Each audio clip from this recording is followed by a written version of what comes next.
So someone asked me about the addiction of my mom, and like I told them, my mom didn't deal with death very well. A lot of us don't. A lot of my family we don't, right? But I will say this particular death of my grandpa, when my grandpa died, my mom, she lost herself because she felt like she lost her world. Her dad was her world. I mean, even before she passed, she said, "I want to go back with my dad." Not saying that she did it on purpose, but I was a piece of her world, but I wasn't her world. Like, I was in her world, but I wasn't her end all be all. Her dad was her world. So once she lost her dad, she lost herself.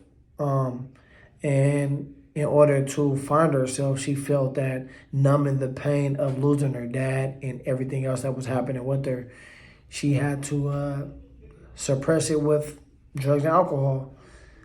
It wasn't easy as a youngster for me to see my mom like that, but I didn't understand at the moment. And hearing people say this and say that about my mom, she's a fiend and whatever else, but they didn't understand what she was going through.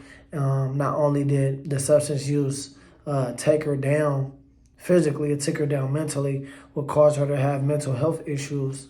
And then that on top of the mental health on top of the substance use, then with cancer. It took a toll on my mom's body. It took a toll on her mind.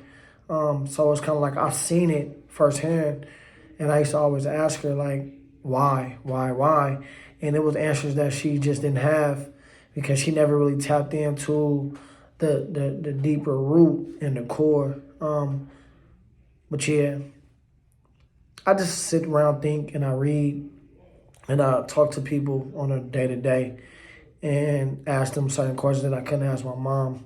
But grief is not easy, and you can't grieve alone. You can't heal alone. You're not supposed to, at least. So if you need help, reach out.